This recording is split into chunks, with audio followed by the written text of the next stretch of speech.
pensarlo. El año pasado hicimos un encuentro de psicoanálisis y Biblia, que nos prestaron el lugar acá al lado, y bueno, este año ya no pusimos, ya no nos prestaban nada.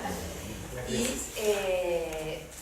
con la situación, bueno, que lo hacíamos bien hoy, decidimos hacerlo acá en casa y pasar por la crisis, digamos, ponernos en otro lugar y poder provocar un encuentro.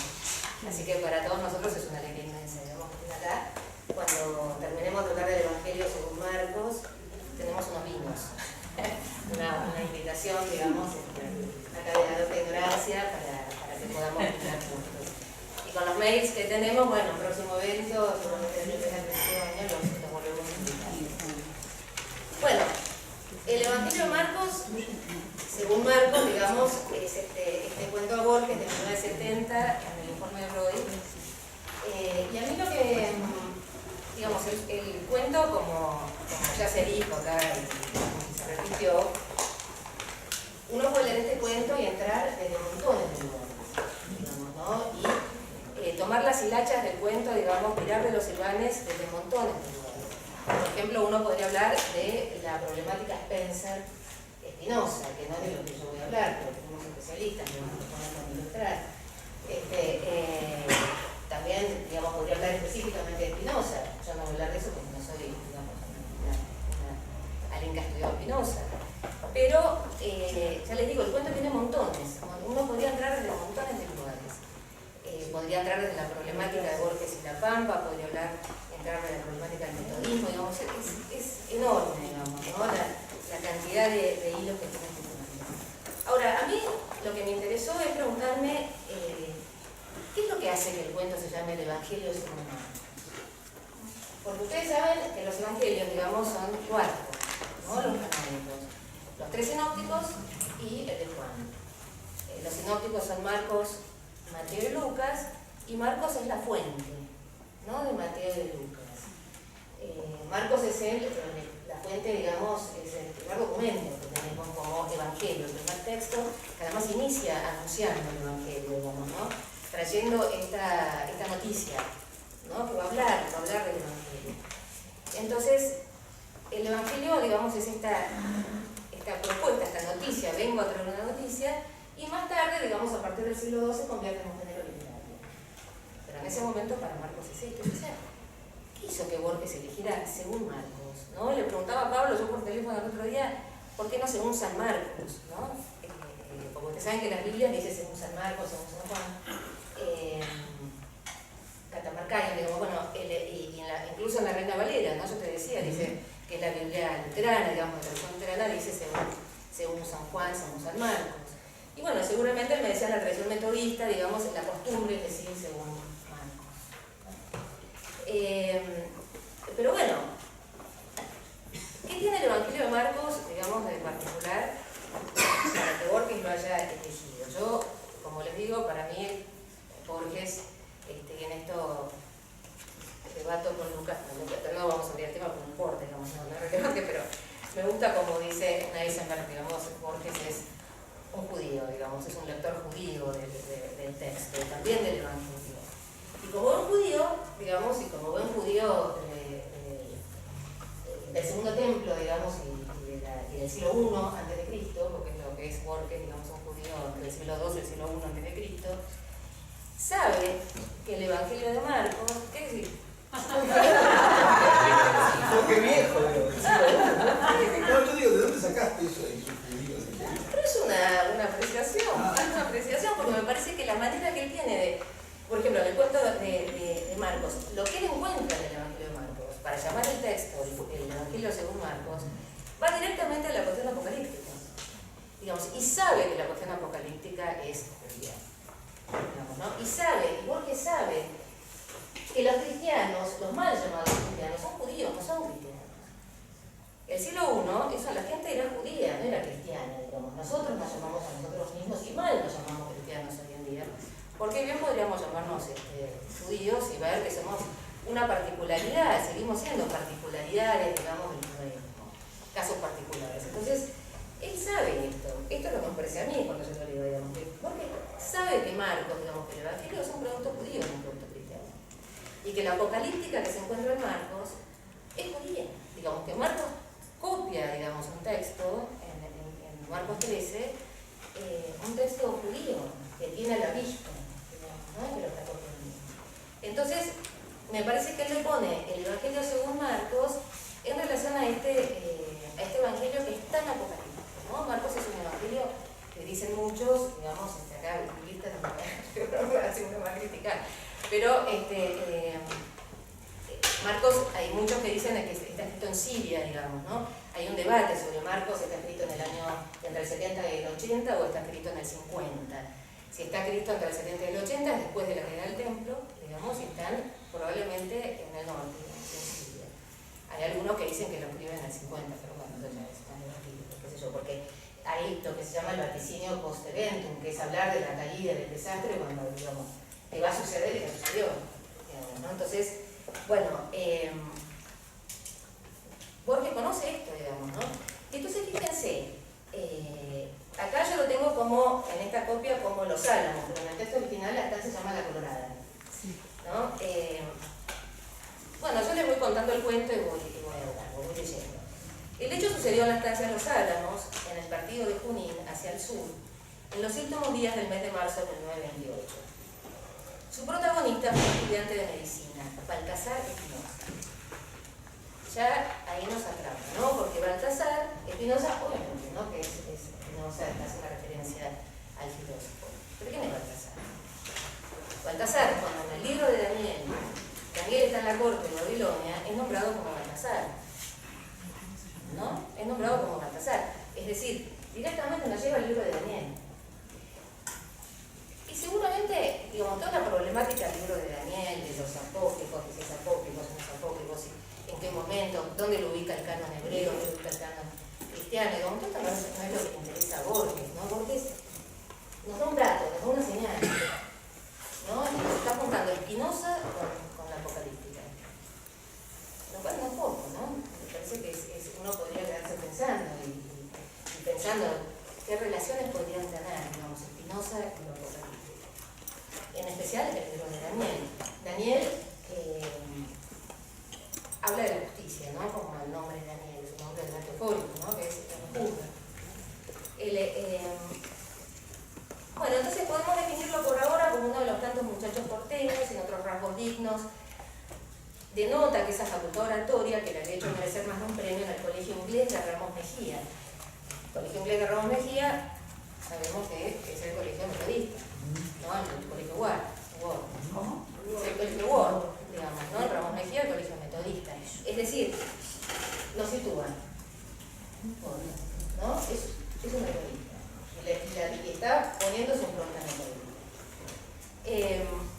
Y que casi, bueno, y que una casi ilimitada bondad, ¿no? Son ejemplos algunos sabios cristianos.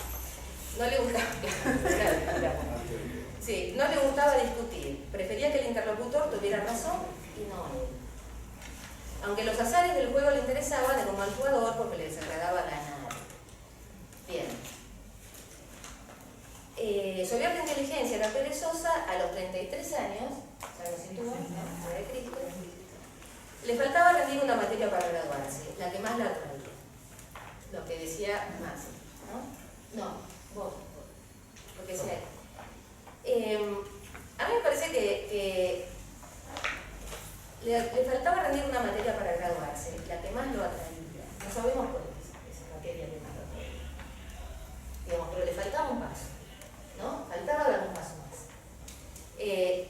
Si uno, acá con los psicoanalistas, digamos, uno dice, cambia este punto seguido por una coma, acá dice la materia, la que más lo atraía, su padre. Digamos, ¿no? Falta un paso más, falta un escalón más en su vida, falta dar un paso, atravesar una situación para graduarse. ¿Qué querrá decir graduarse? Te cuento. A lo largo de los años no había quebrado nunca esa promesa. Perdón. Su padre, que era libre pensador, como todos los señores de su época, lo habían instruido en la doctrina de Herbert Spencer, pero su madre, antes de un viaje a Montevideo, le pidió que todas las noches rezara al Padre Nuestro e hiciera la señal de la cruz, ¿no? Para la atención. Bien, entonces habla, ¿no? de Francia, de los franceses, de toda una situación, ¿no? Lo describe con toda una situación ilustrada, franceriana, bueno.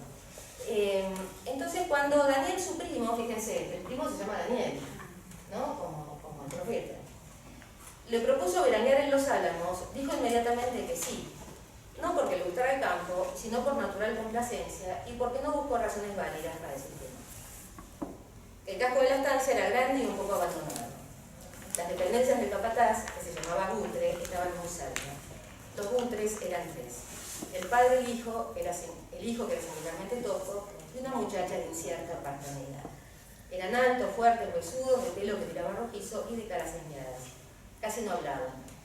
La mujer del capataz había muerto hace años. Fíjense que los Gutre, digamos, aparecen, ¿no? Guthrum, rey danés, que pelea con Adalberto en la Sajonia, digamos, del siglo VIII, aparece después en Conjurados, ¿no? Guthrum está en el cuento de los Conjurados. Cristo la Cruz. En Cristo la Cruz, sí. Conversión de Guthrum. Exactamente. Porque Guthrum se convierte, digamos, cuando pierde la batalla con la... Entonces, ahora, ¿qué pasa? Nos está situando a una línea sajona, digamos, ¿no? Nos está situando hacia la línea metodista. Está situando hacia la línea que lleva hacia Inglaterra, digamos, ¿no? Hacia Gran Bretaña. Bien. Los Gutres eran tres, digamos, ¿no? El padre, el hijo tosco y esta chica de origen incierto, digamos, incierta paternidad. Fíjense que en el cuento, en la intrusa, también son tres, ¿no? Son dos varones y una mujer. En el caso de una familia, la intrusa es la mujer que llevan. Pero esta chica también es de cierta paternidad, digamos, ¿no? ¿Quién es esta chica? La mujer del capataz se había muerto, bueno. Espinosa en el campo, fue aprendiendo cosas que no sabía y que no sospechaba.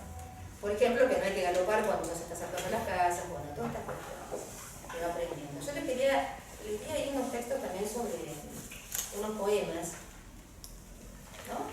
¿Siguen por ahí? Sí. Bien. Fíjense, ¿no? El primer poema sobre Espinosa, que le escribía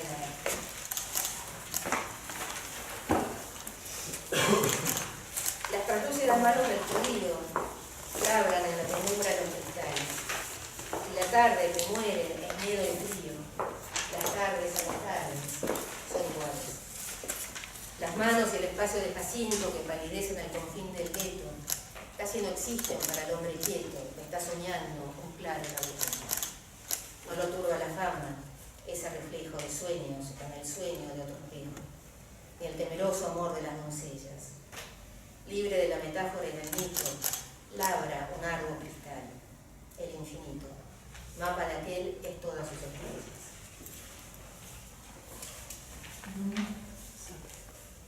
Cuando nos pone de lleno en el tema de Spinoza, sabemos que estamos en el tema del infinito, en el tema de la repetición, ¿no? En el tema de los escritos.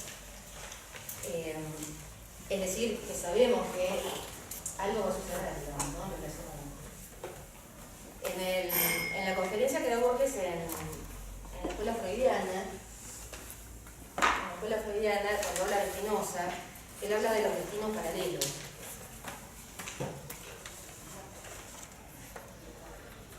Hay el destino paralelo, hay el golpear, dice en la mesa, y que el otro lo escuche, pero no es un alto elegido del otro. Se escucha, se golpea. Hay destinos paralelos, no hay encuentros. Bien, entonces, a los pocos días Daniel, digamos, lo deja el primo, ¿no? Tuvo que acentuarse a la capital para cerrar una operación de animales. Entonces, ¿por qué cierra Daniel una operación de animales? Porque la profecía del profeta Daniel es con animales, ¿no? Aparecen un montón de animales y monstruos que están en relación también a profecías anteriores, también apocalípticas. Entonces, Daniel se va a cerrar una operación de animales, digamos, ¿no? Se va hasta... Es un chiste gordiano. A los sumos negocios le tomaría una semana. El calor apretaba y ni siquiera la noche traía una línea. En el alba los truenos lo despertaron. El viento se amarreaba harinas. Spinoza oyó las primeras gotas y dio gracias a Dios. El aire frío vino de golpe. Esa tarde el salado se desbordó. Entonces, lentamente nos va situando en la cuestión apocalíptica, ¿no? Empiezan a suceder cuestiones más allá. Ustedes saben que la apocalíptica, digamos, se creía antes que comenzaban en el siglo II, a partir de los descubrimientos de Qumran, se descubren montones de efectos apocalípticos, digamos, y entonces la empieza a situar casi hasta el siglo, digamos, como comenzando en el siglo IV, finales del siglo IV. La apocalíptica tiene una temporalidad particular, digamos, ¿no? Hay otro tipo de tiempo, hay otro tipo de estar, hay visiones, digamos, ¿no? Se acerca el reino. El mundo helenístico, digamos, el mundo de la invasión, digamos, helenística a la actualidad trae, digamos, la propagación del templo, bueno, todas estas cuestiones donde surge, digamos, ¿no? la apocalíptica como movimiento de resistencia. Y todo este ambiente que él empieza a relatar, digamos, es un ambiente apocalíptico. Es un ambiente, es un contexto apocalíptico. Yo con esta cuestión de que mandábamos los mails, cuando mandé a unos amigos biblistas, un sudafricano, que había puesto yo este párrafo, no sé, alguno lo leyó, había puesto este párrafo en el mail indignado, ¿no? Diciéndome, ¿de dónde sacaste eso?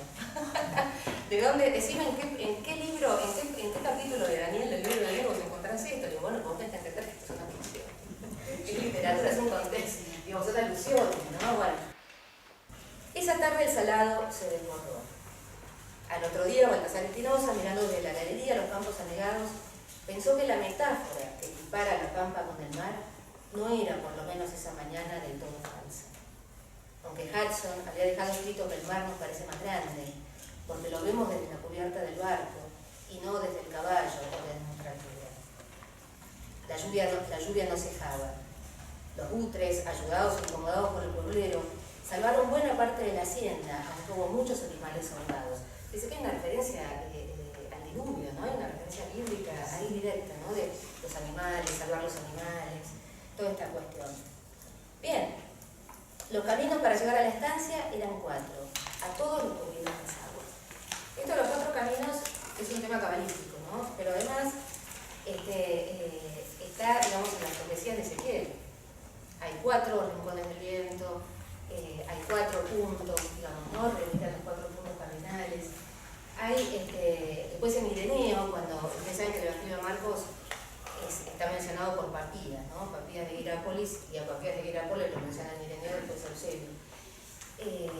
Ireneo dice, son 4, porque habla el canon, ¿no? Son 4 los evangelios, porque son 4 las esquinas del viento, ¿no? Fíjense que dicen, no le imagino.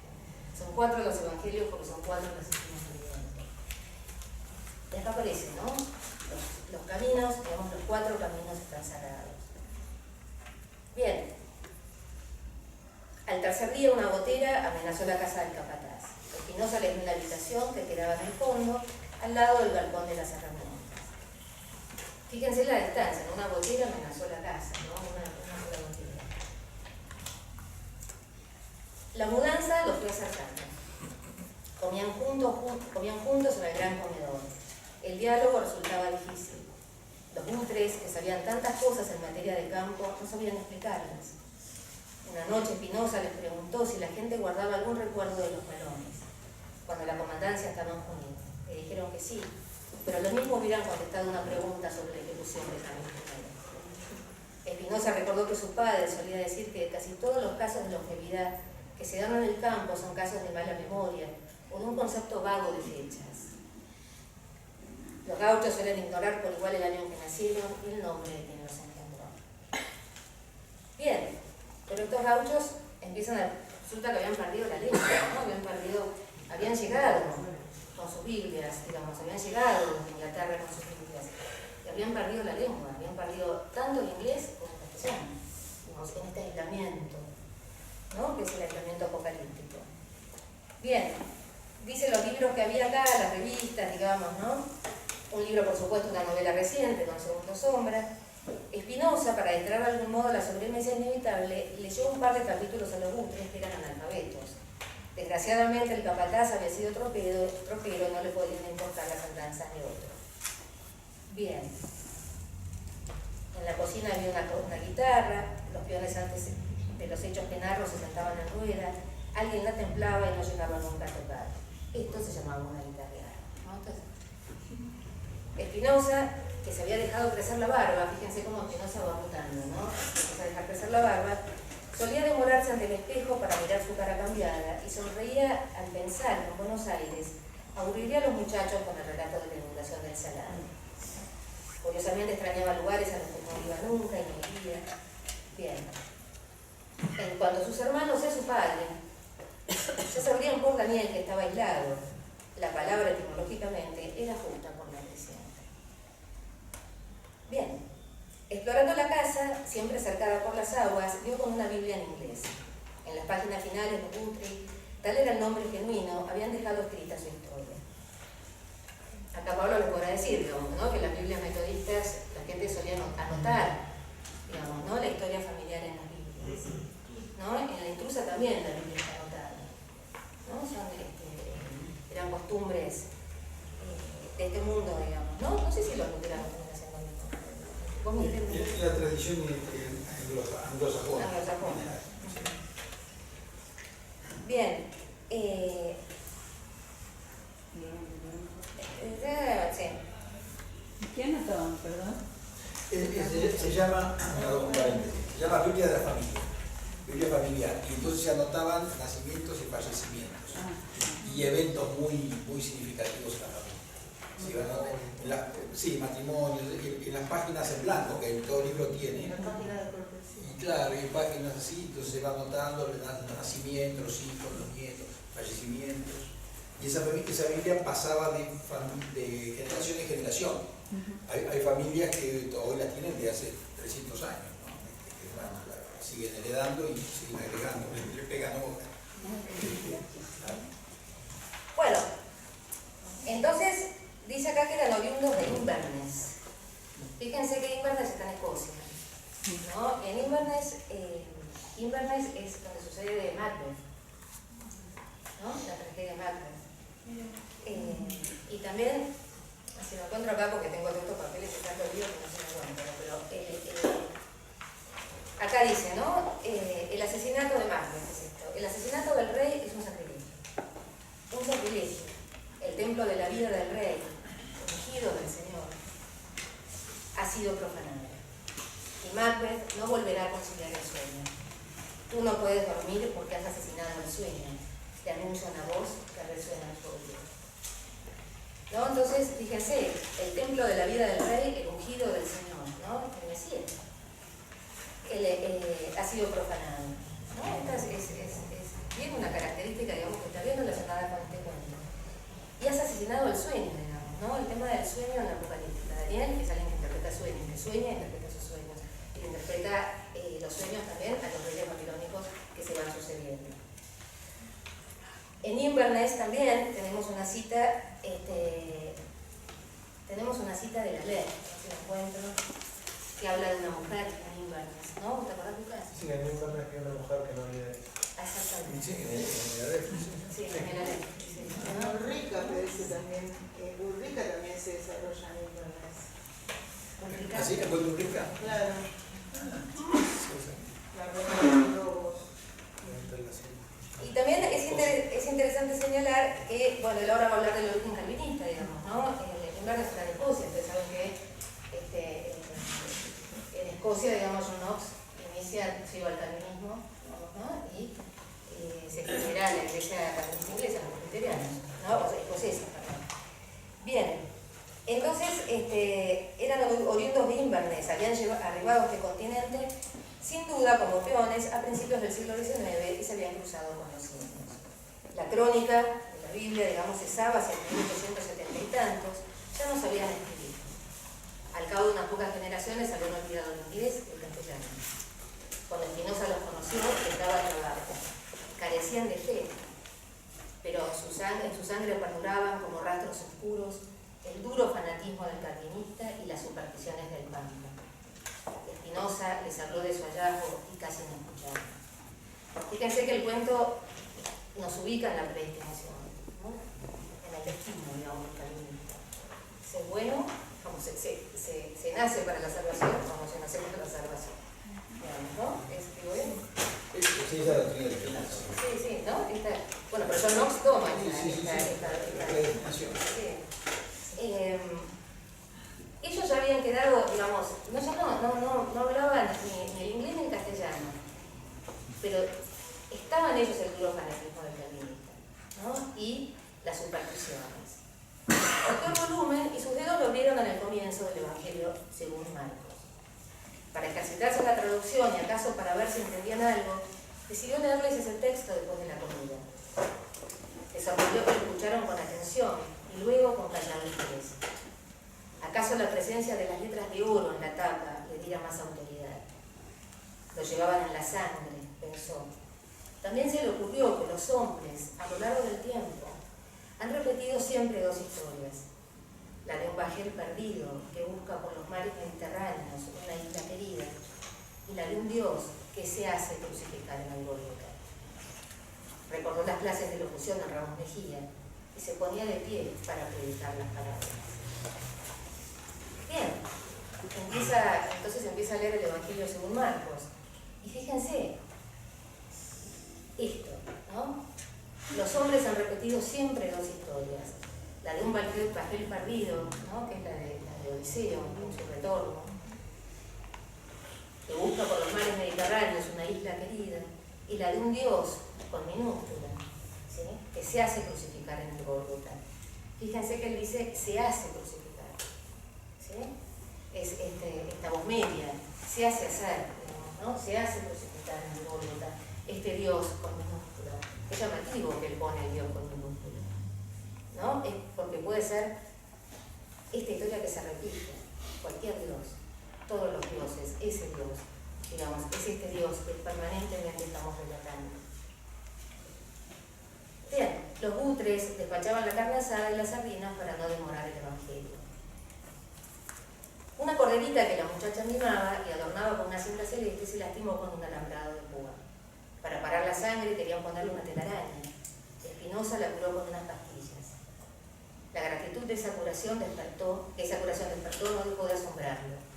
Al principio había desconfiado de los butres y había escondido en uno de sus libros los 240 pesos que llevaba consigo. Ahora, ausente el patrón, él había tomado su lugar, ¿no? El apocalíptico, ¿no? El Dios que no daba respuestas, el Dios de los profetas que no da respuestas finalmente a su pueblo, ¿no? El Dios que se había ausentado. Él había tomado su lugar y daba órdenes tímidas, eran inmediatamente acatadas. Los butres lo seguían por las piezas y por el corredor, como se refirieran a ellos. Mientras leía, notó que le retiraban las migas que él había dejado sobre la mesa. Una tarde lo sorprendió hablando de él con respeto y pocas palabras. Concluido el Evangelio según Marcos, quiso leer otro de los tres que faltaban. El padre le pidió que repitiera el que ya había leído para intentarlo bien. Espinosa sintió que eran como niños, a quienes la repetición les agrada más que la variación o la novedad. Una noche soñó con el diluvio. Fíjense, ¿no? Los sueños están completos. Una noche soñó con el diluvio, lo cual no era de extrañar. Los martillazos de la fabricación del arca lo despertaron y pensó que acaso eran truenos. En efecto, la lluvia que había marinado volvió a recrudecer. El frío era intenso. Le dijeron que el temporal había roto el techo del galpón de las herramientas y que iban a mostrárselo como cuando estuvieran arregladas las vidas. Ya no era un forastero y todos lo trataban con atención y casi lo mimaban. A ninguna le gustaba el café, pero había siempre una tacita de café para él que colmaba el azúcar. Bien, entonces, esta curación, ¿no? Cura la cordera, ¿no? Para estos estaban, digamos, los butres que conservaban las supersticiones del Pampa, digamos, ¿no? Él cura desde su mundo ilustrado con una pastilla, una cordera, ¿no? ¿Quién es esta chica? ¿No? Que cura, que tiene una cordera que se le lastima y la va a curar con una tela de araña. Esto le trae, digamos, ¿no? Esta acción de curar y lectura del Evangelio de Marcos, el sueño del diluvio. El temporal ocurrió un martes. El jueves a la noche lo recordó un golpecito suave en la puerta. Por las dudas, él siempre cerraba con llave. Fíjense que es interesante, ¿no? Porque él empezó a confiar en los útiles, pero cerraba la puerta con llave. Se levantó y abrió. Era la muchacha. En la oscuridad no la vio, pero por los pasos notó que estaba descalza. Y después en el lecho que había venido desde el fondo, desnuda. No la abrazó, no dijo una sola palabra, se tendió junto a él y estaba temblando. Era la primera vez que conoció a un hombre. Cuando se fue, no le dio un beso. Spinoza pensó que ni siquiera sabía cómo se llamaba. Urgido por una íntima razón que no trató de averiguar, juró que en Buenos Aires no le contaría a nadie esta historia. ¿Quién es esta chica que viene desde el fondo? ¿Desde qué fondo llega? ¿No? ¿Desde cuál es este fondo? Que se cruza, digamos, esta chica de origen incierto, que se cruza con él, digamos, ¿no? Y que tiene este padre y este hermano que no son finalmente su padre y su hermano. Esto es como la intrusa, digamos. ¿Quiénes son estas mujeres que se cruzan, digamos, desde lugares insospechados, ¿no? Porque la intrusa, ¿quién es la intrusa? ¿Acaso no es la pampa? ¿Acaso no es la tierra que se cruza con Cristian Eduardo, digamos, ¿no? Eduardo, el nombre inglés, y Cristian, digamos, el cristiano, el nombre cristiano, digamos, el cristianismo. Esto que él reivindicaba, digamos, con sus orígenes, y se cruza, de repente la intrusa, porque la intrusa, digamos, ¿no? Intrusa, ¿qué es lo que se está intrusando ahí? ¿Quién es esta chica que viene desde un fondo? ¿Desde qué fondo, chica? Será desde el fondo, para mí, ¿no? Desde este eco de la tierra, que llega hacia él, digamos, ¿no? Que es este joven ilustrado, digamos, ¿no? De Buenos Aires. Acuérdense que Borges, bueno, ya había descrito, digamos, los gauchos, ¿no? Todo lo que dice sobre los gauchos, ¿no? Que no recuerdan, no tienen memoria, pero bueno. Era la primera vez que conocía a un hombre, dice, ¿no? En el texto. Y también una frase muy bien, ¿no? Hablar de conocer en relación a la relación sexual. Cuando se fue no le dio un beso, bueno. Él queda inquieto, digamos, con esta relación. El día siguiente comenzó como los anteriores, salvo que el padre habló con Spinoza y le preguntó si Cristo se dejó matar para salvar a todos los hombres. Spinoza, que era libre pensador, pero que se vio obligado a justificar lo que les había leído, le contestó: sí, para salvar a todos los infiernos. Utre le dijo entonces: ¿qué es el infierno?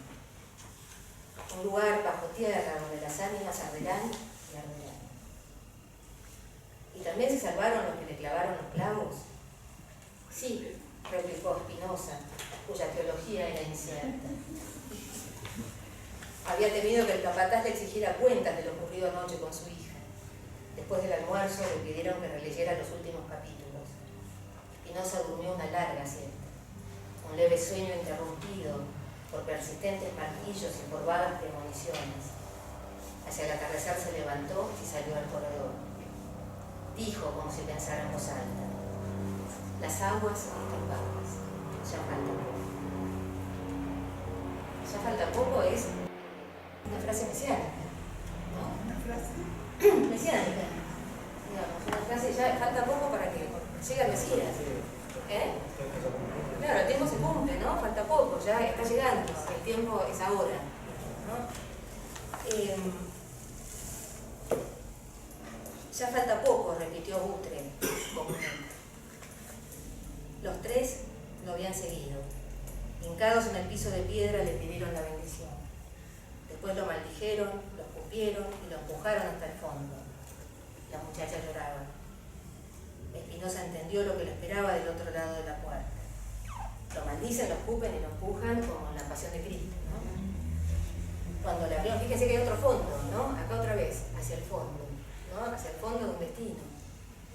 Spinoza entendió lo que le esperaba del otro lado de la puerta. Cuando la abrieron, vio el firmamento. Un pájaro gritó. Pensó, es un jilguero. Cuando dice un pájaro gritó, es notable, ¿no? La recurrencia de Borges con el tema del pájaro. Acá, por ejemplo, en estos poemas que yo les digo, bueno, este es Juan 1:14.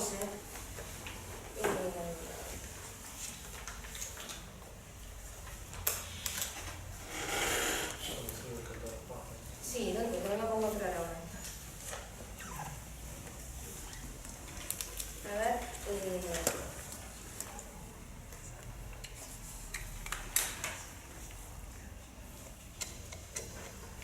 si lo encontrás, pues no lo encuentro. En fin. Sí. También está, ahora se lo voy a hablar también de la LEF, ¿no? Cuando él habla de el persa, digamos, que tiene el pájaro. Sí, hay un Ahí está. Dice, el olor de la lluvia en Galilea, el alto grito de los pájaros. Exactamente. En otro dice el grito desconsolado de un pájaro. También, siempre hay un pájaro que canta en el momento de la decisión. Exactamente, sí. Hay un haiku divino de Baudelaire que dice: lejos un trino, el ruiseñor no sabe que te consuela. También es el gallo, ¿no? Claro, puede ser el gallo. Sí. Pero también, vos habías dicho que se podía relacionar con el Espíritu Santo también, ¿no? El tema del pájaro. Sí, sí. Juan Pablo, ¿verdad?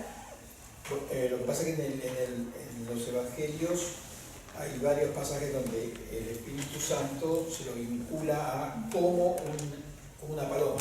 No dije que es una paloma, y hay que aclararlo, porque toda la tradición en las iglesias está decorada con palomas, que dicen el Espíritu Santo. El texto no dice que el Espíritu Santo sea una paloma, dice que descendió como paloma. O sea, es importante porque es la metáfora, lo que juega ahí, ¿no? Es una metáfora. Entonces, Sí. en los evangelios. Y en el relato de Génesis, un pasaje que se vincula con el Espíritu es el Ruach Adonai, o sea, el Espíritu de Dios, que aleteaba sobre las aguas. O sea, Sí. todo se lo vincula, no es el Espíritu Santo ahí, pero es el Espíritu de Dios se lo vincula con aleteaba, o sea, como una especie de ave que vuela sobre las aguas. Pero de nuevo aparece como metáfora, ¿no? Entonces, no hay que hacer una relación mecánica, sino metafórica. Sí, claro, sí, metafórica.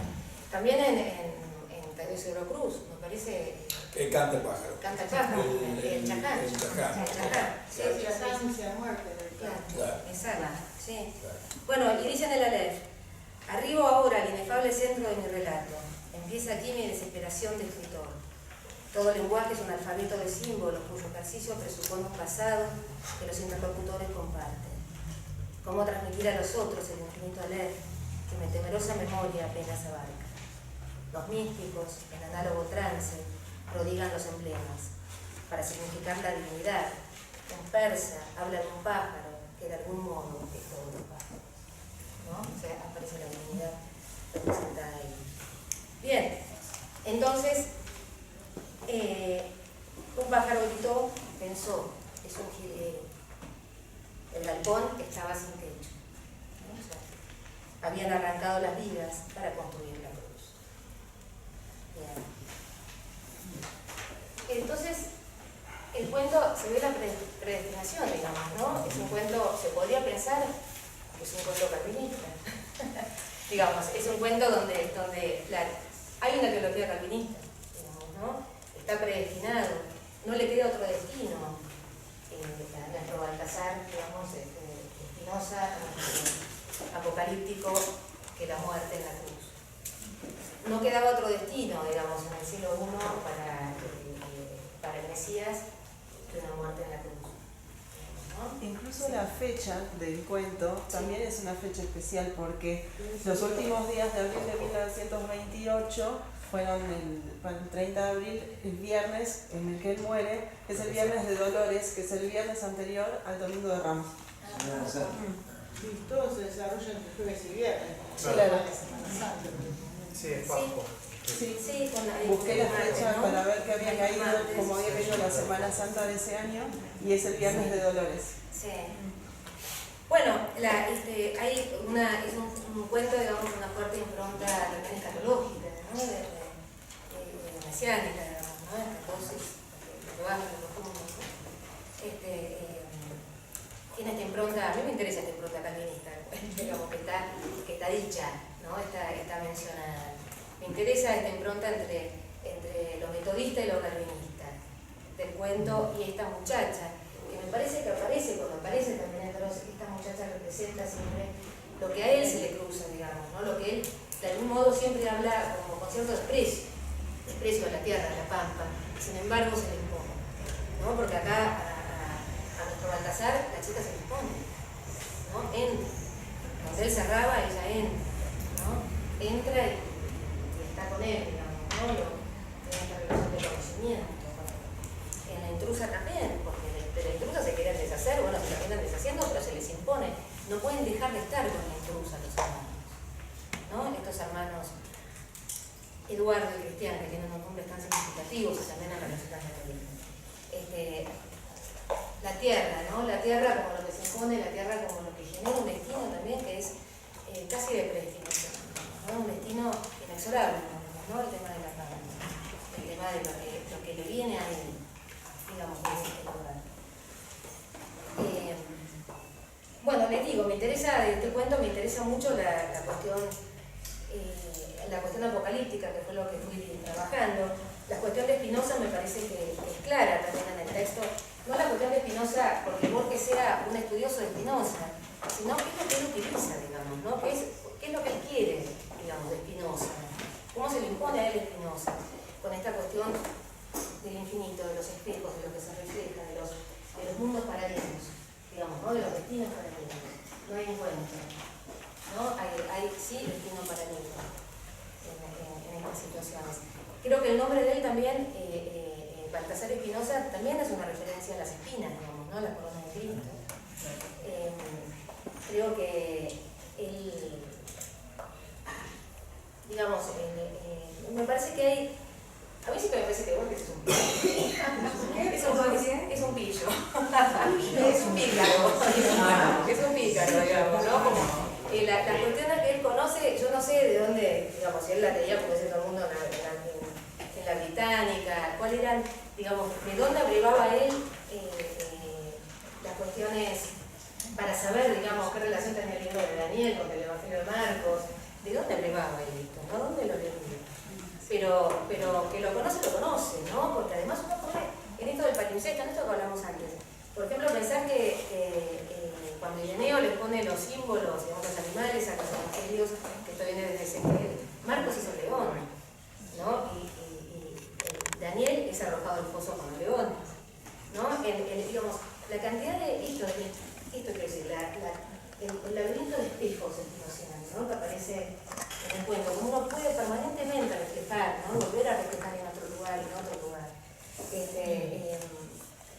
me parece que él es alguien que, más allá, bueno, esto es aventurado lo que estoy diciendo yo, ¿no? Ya del libro de Daniel y los leones, pero me llama la atención como uno puede empezar a escuchar resonancias y resonancias y resonancias, y son infinitas, ¿no? Que es lo que él quiere proponer, porque propone estos laberintos infinitos, ¿no? De los cuales uno ya después no va a poder salir, porque Spinoza queda atrapado, ¿no? En este lugar. Fíjense que Spinoza es, bueno, en Holanda, digamos, en Ámsterdam, después es expulsado, está considerado, bueno, se traduce como anatema, ¿no? Pero Jerem, en hebreo, que es el expulsado. El Jerem es el que hay que sacar, digamos, ¿no?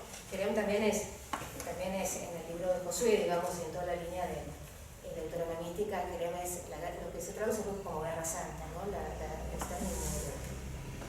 Esto que empieza sobre el otro, digamos, en la Biblia hebrea, con el transcurso de los años para el judaísmo, termina siendo el Jerem personal, digamos, ¿no? Alguien es expulsado, pero no es expulsado de la comunidad, es expulsado en el adentro de la comunidad, es expulsado adentro de la comunidad, es destinado al escarnio, digamos, ¿no? Destinado al escarnio, destinado al maltrato, ¿no? A la burla, a no poder salir de su casa, digamos, a todas esas cuestiones, hasta que, bueno, mucha gente terminaba suicidándose, ¿no? Porque esto es lo que digamos, si ven las historias de Spinoza sufre esto, ¿no? Sufre esto, y de algún modo esto que a Borges en la conferencia, ¿no? de la escuela freudiana dice que le gusta tanto a Spinoza, ¿no? Que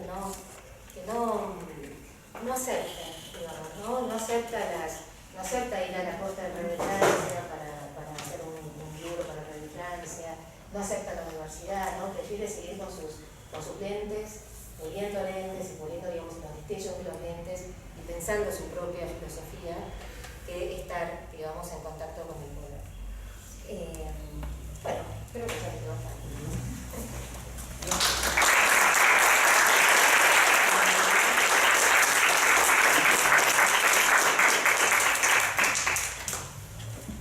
Quizás yo quisiera mencionar que lo que vos señalás de la doctrina calvinista. La doctrina calvinista hoy ya pasó a la historia, pero la predestinación. Acá, en Estados Unidos. No. Sí, claro. No, yo me refiero a la discusión intelectual, ¿no? O sea, hoy un calvinista no la asume como la asumía en aquellos tiempos. Pero la verdad es que la predestinación es lo que narra Borges acá. O sea, este hombre llega allí por casualidad, porque va para hacer tal cosa, y todas las cosas se van sucediendo de manera que no se, digamos, que uno podría decir por azar, para decir entre comillas, pero en realidad todo va a un mismo destino. Y él está predestinado a morir ese día y a morir crucificado por toda la gente que tampoco planificó esto, pero de algún modo ese es el destino de él y el destino de los otros, porque es el destino del que muere, pero el destino de los que lo matan. Por eso preguntan antes, ¿y los que lo mataron también se salvan? Que ellos también están predestinados, pues de acuerdo te cuento, a un destino que quizá no entienden. Y bueno, y eso es lo que está detrás de todo esto, ¿no? Hay toda una metáfora sobre la vida misma, porque Borges también tiene un sentido pesimista de la vida y en cierta medida cierta predestinación, ¿no? Estaba presente en su reflexión. Así que lo que pasa es que él teje ahí elementos teológicos que uno no, digamos, en principio no esperaría encontrar en una persona que no es teólogo, y sin embargo trabaja con temas teológicos con mucha sutileza. Es cierto, la alusión a Daniel. Daniel es el único libro del Antiguo Testamento que es apocalíptico. La apocalíptica judía es muy importante, pero no entró en la Biblia. Es interesante, ¿no? La tradición judía rechazó la apocalíptica, aunque son los creadores de la apocalíptica, y hay decenas de obras, más las que se perdieron. O sea, las que tenemos son muchas, pero muchas se perdieron en la historia, pero es un género literario propio del judaísmo, del siglo II, III antes de Cristo, hasta el Claro, siglo después del exilio, digamos, ¿no? Es un género propio después del post-exílico. Y la única parte del Antiguo Testamento, de la Biblia hebraica, y realmente es apocalíptica, es el libro de Daniel. En realidad una parte del libro de Daniel tiene dos partes. Hay una parte que es apocalíptica. Entonces, que él aluda al libro de Daniel, bueno, es porque obviamente, como si vos de algún lado se informaba, no era su especialidad, pero está bien informado. No, está bien informado, sí, lo por mismo eso llama la atención, Baltasar, ¿no? el nombre Baltasar, está orientado, ¿no? Perdón, me hice una pregunta y les pido disculpas a todos desde mi supina ignorancia. ¿Qué tiene que ver el calvinismo con la predestinación? Si me puede explicar. Sí, no, Juan Calvino es un reformador, ¿no? Lo conozco, sí. Y Juan Calvino tiene una teología, desarrolla un pensamiento en el cual, en pocas palabras, él sostiene que la salvación o la condenación es parte están predestinadas, que las cosas están predestinadas desde el origen de los orígenes a la salvación o a la condenación. Entonces, que el ser humano no puede hacer mucho, o mucho nada, no puede hacer nada por cambiar ese destino. Hay una instancia absoluta con Dios. Nada. No puede hacer nada, no puede hacer nada. Claro, nacés para salvarte, ¿no? O para ser condenado, sí. Sí. Digamos, hijos que te vas a salvar, En formas extremas todavía. Eso salva a las que saben que se van a salvar. Ahora, lo que hay que decir. Eso es Agustín, ¿eh? No. Eso es En Agustín era un antapié. de la gracia del libre albedrío, digamos, el testamento divino, no sabemos, digamos, ¿no? Y vivimos de acuerdo a como si tuviéramos la gracia. Todos estos. está transformando en una mesa de teología. Primero, propondría que No es católico, no tiene, perdón, el catolicismo no tiene nada parecido. No, claro. No, el calvinismo. Y esta tradición bautista, los bautistas creo que No, tampoco. tampoco, no. Yo creo que el calvinismo, sí. Solo el calvinismo. ¿Qué?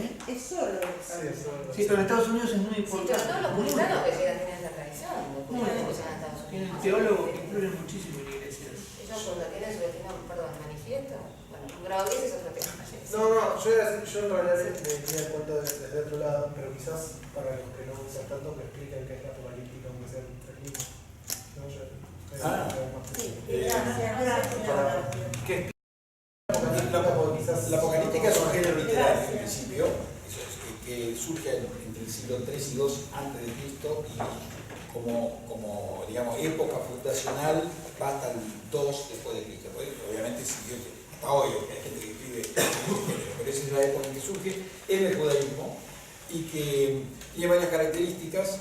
Es básicamente una literatura contestataria, profundamente simbólica, o sea que la apocalíptica siempre trabaja por símbolos y entonces ese es un problema para descifrar los símbolos, porque a veces hay símbolos que hemos perdido la referencia, entonces no sabemos cómo descifrarlos. Y generalmente está siempre en un contexto de persecución y de ocultamiento, hay que ocultar, y por eso el lenguaje es críptico. Es críptico porque tiene que ser algo que los que conocemos el lenguaje lo entendemos, pero el que está afuera no lo entiende. Ahí tiene también un tema con la autoría, ¿no? Porque los nombres, por ejemplo, el libro de Daniel. Daniel es un personaje en el cual hay referencias en el libro de Ezequiel, en el libro de Isaías, como un personaje heroico, digamos, ¿no? Sí. Entonces toman nombres como el libro de Daniel, digamos, ¿no? Como este héroe. Pueden tomar los nombres como Enoch, digamos, nombres de gente relevante para autorizar, digamos, sus textos. Sí. Interesante también esto que es un movimiento, digamos, no tiene es un movimiento de resistencia. Que surge, esto lo dice Reinhard Alberts, por ejemplo, que surgen que después se transforman en un movimiento, digamos, si quieren ilustrado, si quieren de gente que escribe, de gente intelectual, si quieren, ¿no? De gente formada, pero empieza siendo un movimiento, digamos, de gente desclasada, digamos, ¿no? De movimientos marginales contra la cuestión impuesta, digamos, ya vista, ¿no? Empiezan en este tipo de movimientos. Y hay un problema también en la apocalíptica que es el tema de la escritura. ¿El tema? De la escritura. Los apocalípticos escriben, ¿no? No solamente profecías orales, escriben, digamos, ustedes, pues, también tiene que ver con la época. Bueno, y el tema central al cual confluye la apocalíptica es el fin de los tiempos. Sí. Es el fin de los tiempos, es el tema central, digamos. Por eso la apocalíptica siempre de algún modo son imágenes y visiones, hay muchas visiones que conducen hacia una interpretación del final de los tiempos, caracterizadas generalmente por un final de los tiempos de justicia, una especie de justicia absoluta, o sea, frente a las injusticias y las amenazas del presente se proyecta al futuro un juicio final, el final de los tiempos, donde va a haber justicia verdadera. O sea, aquellos que fueron muertos injustamente van a tener justicia al día final. Y aquel que triunfó en esta vida injustamente va a ser juzgado en el final. Y en la Biblia tenemos la mitad de Daniel y en el Nuevo Testamento el libro de Apocalipsis. Claro, esto yo quiero decirlo, ¿no? Que además en Marcos 13, digamos, y parte de Marcos 14, esto es lo que dije, ¿no? Se llama el Apocalipsis marcano, digamos, ¿no? Sí. Él está tomando un texto que se está discutiendo, ¿no? Un texto apocalíptico, que también aparece, digamos, también aparece en Lucas también hay una cita apocalíptica. La época, digamos, del siglo I, digamos, de Cristo con Cristo, es una época apocalíptica, ¿no? Es una época donde después las promesas de la vuelta del exilio de Babilonia no se cumplen, digamos, ¿no? Siguen las invasiones, después de León Persa, llega Antíoco, destruye el templo, arman el gimnasio, digamos, después llega Roma, los impuestos, la gente está expoliada con los romanos. La promesa, digamos, de estar en la tierra y poder conquistar esta tierra de leche y miel nunca llega. Entonces, digamos, la apocalíptica es una respuesta a esta situación, ¿no? El siglo I, digamos, me parece que podemos situar bien una época, digamos, una época evangélica como una época apocalíptica, ¿no? Bien en esa época. Una consulta. En la apocalíptica del Antiguo Testamento aparece alguna mujer importante también, o aparece alguna mujer, porque la figura de ella me llama la atención dentro de este marco de comprensión apocalíptica. Es decir, ¿qué rol, más allá de lo que vos decís, ¿no? Pero dentro del marco apocalíptico, digamos, ¿qué puede significar una mujer con todas ciertas características? Porque en el Nuevo Testamento aparece, digamos, ¿no? Pero todo es otra lectura, digamos, es como la que vence, no la que acompaña y permite que se produzca al final una derrota. La verdad que es una buena pregunta, yo no lo había pensado. Yo lo había ubicado más por el lado de lo trinitario, digamos, ¿no? De pensar esto, digamos, lo mismo que aparece en Intrusa, ¿no? Dos hombres y una mujer, ¿no? Como que están el padre y el hijo y la cuestión de que el espíritu aparezca del lado de la familia, digamos, ¿no? De lo otro, si querés, de lo que interroga, de lo que extraña, de lo que las estas mujeres mudas casi, ¿no? Que vienen del fondo, ¿no? Que aparecen en ese lugar. Yo lo había pensado por ahí, no sé. No, quizás sería agregar que la palabra ruach, la palabra espíritu, es una palabra femenina. Sí. O sea, en hebreo espíritu es femenino. Claro, sí. El género femenino de la palabra, ¿no? Sí. Sí, te llevo el cuento de vuelta. Por ejemplo, cuando lo van a matar, hay una similitud con lo que le pasa a Jesús, es escarnecido, fundido, todo eso. Ahora, lo que no me queda claro es por qué justo antes de eso se hacen bendecir por él, le piden la bendición. Y a mí me parece que como del mismo modo que le preguntan si que los que lo matan se van a salvar, digamos, ¿no? Y entonces como lo consideran él, digamos, lo consideran que finalmente él es el que lo va a salvar, lo van a matar pero para que él lo salve. Entonces le piden la bendición. Sí, me parece a mí. Allá quería preguntar. Sí. Yo quería preguntar, bueno, saltando un poco el tema, sobre el Apocalipsis en el Nuevo Testamento. ¿Quién es el autor, se supone? Creo que hay manera de versión. Bueno, el tema con los libros bíblicos es que son básicamente anónimos. Están atribuidos a. Sí. Entonces el Apocalipsis de Juan, decimos, se llama así, Apocalipsis de Juan. Entonces, digamos, la literatura dice que es Juan. ¿Y qué es Juan? Porque está el apóstol Juan, hay otros Juanes. Juan es un nombre muy común. Juan. En realidad, no sabemos. La tradición, si uno dice la tradición, dice que ese Juan es el Juan apóstol, porque los evangelios están atribuidos a apóstoles. Pero no hay autoría física, digamos. No. Además, el Evangelio de Juan es el último escrito, año 100, puede ser, y obviamente si el apóstol ya a esa altura no podía vivir, ¿no?